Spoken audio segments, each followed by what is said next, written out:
120 dragon-prowed ships appearing on the horizon, 5,000 battle-hardened warriors advancing on Paris during Easter celebrations.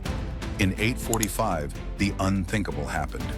Vikings penetrated the heart of Western Europe's most powerful kingdom, not just to plunder and vanish, but to hold an entire city hostage. How did Ragnar Lothbrok, a man whose name would echo through centuries, navigate warships up rivers thought impassable?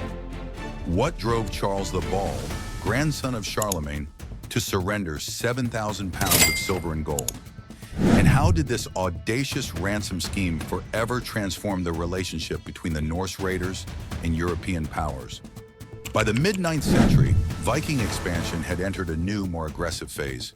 Since the shocking raid on Lindisfarne in 793, Norse warriors had progressed from sporadic coastal attacks to increasingly bold forays into the European heartland. Frankish territories had already experienced the fury of these northern raiders, with monasteries like Saint-Philibert on Noirmoutier repeatedly targeted for their riches. However, the decision to strike Paris represented an unprecedented escalation. Leading this audacious venture was Ragnar Lothbrok, already renowned among both Vikings and Franks for his ruthlessness and tactical brilliance. His force comprised roughly 5,000 warriors aboard 120 dragon-prowed longships, a massive fleet for its time, and clear evidence that this was no improvised raid, but a carefully planned military operation. These warriors represented the elite of Norse society, equipped with superior weapons and hardened by years of combat experience. The Viking fleet departed from their base, likely in Denmark, in early March 845. Unlike typical merchant vessels of the era, Viking longships combined shallow drafts with remarkable maneuverability, enabling them to navigate rivers previously considered safe from seaborne threats. This technological advantage essentially rendered traditional Frankish defensive strategies obsolete. As they journeyed inland, the Vikings methodically plundered settlements along the Seine's banks. The monastery at Saint-Germain-des-Prés was devastated, and numerous smaller towns were sacked, creating a wave of refugees fleeing toward Paris with terrifying tales of the approaching Northmen. The Paris that Ragnar's forces encountered in 845 was concentrated primarily on the Ile de la Cité, an island fortress in the Seine, with smaller settlements on both riverbanks.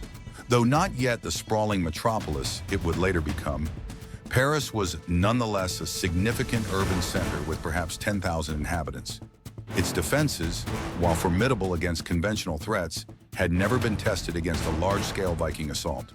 The initial Viking attack targeted the settlement on the left bank, which was quickly overwhelmed. As smoke rose from burning buildings, many Parisians fled to the relative safety of the island, which was protected by stone fortifications in the natural barrier of the Seine. Charles the Bald, who had rushed to Paris with his household troops upon hearing of the Vikings' approach, found himself outmaneuvered and outnumbered. The Carolingian military system, designed for campaign warfare against traditional enemies, proved ill-suited to counter the Vikings' mobility and aggression.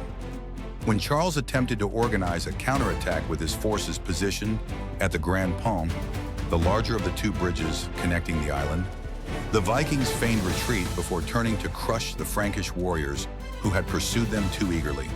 For nearly 2 weeks, the Vikings methodically tightened their grip on the city. Though they lacked sophisticated siege equipment, they effectively blockaded the island, preventing supplies from reaching the increasingly desperate population. They used captured buildings as platforms for archers to harass defenders, while also constructing improvised rams to test weak points in the island's fortifications. The psychological impact on Parisians was devastating. For generations, they had considered their inland location a guarantee of safety from seaborne raiders. Now, as they watched Viking longships patrolling the Seine and smoke rising from sacred sites like the Abbey of Saint-Germain-des-Prés, this sense of security was shattered. Many Norse warriors reportedly suffered from violent dysentery, which Frankish clerics promptly attributed to divine intervention through the intercession of Saint-Germain. Whether this outbreak resulted from contaminated water, unfamiliar food, or simply the natural consequences of cramped conditions, it apparently contributed to Ragnar's eventual decision to accept ransom rather than press for total victory. By early April, Charles the Bald faced a grim reality. His forces could not defeat the Viking host in open battle, yet failure to end the siege would mean Paris's destruction. Pragmatism prevailed over pride, and the king initiated negotiations with Ragnar. The ransom demanded was staggering: 7,000 pounds of silver and gold. This sum, likely the entire annual tax revenue of Charles's kingdom, reflects both the Vikings' understanding of Frankish wealth and their confidence in negotiating from a position of strength. For context, a skilled craftsman might earn 1 pound of silver in an entire year of labor. Collecting such a vast amount required extraordinary measures. Royal treasuries were emptied, churches stripped of precious objects, and aristocrats compelled to contribute. Even monastery altars were dismantled for their precious metals. The payment process itself took several days, with wagons of treasure delivered to the Viking camp under heavy guard. Once satisfied with the ransom, Ragnar ordered his forces to withdraw downriver. However, to demonstrate that the withdrawal was voluntary rather than forced, the Vikings continued raiding smaller settlements as they returned to the sea.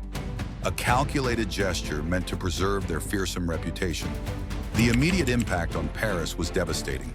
Beyond the physical destruction, the psychological damage to Frankish prestige was incalculable. Charles the Bald, recognizing the vulnerability exposed by the raid, initiated a new defensive strategy focused on controlling river access. He ordered the construction of fortified bridges across the Seine and other rivers, specifically designed to prevent Viking ships from sailing upstream. The payment to Ragnar established the precedent for what would later be termed Danegeld, tribute paid to Vikings to prevent attacks. This practice would spread throughout Europe, with kingdoms from England to Russia eventually paying for peace.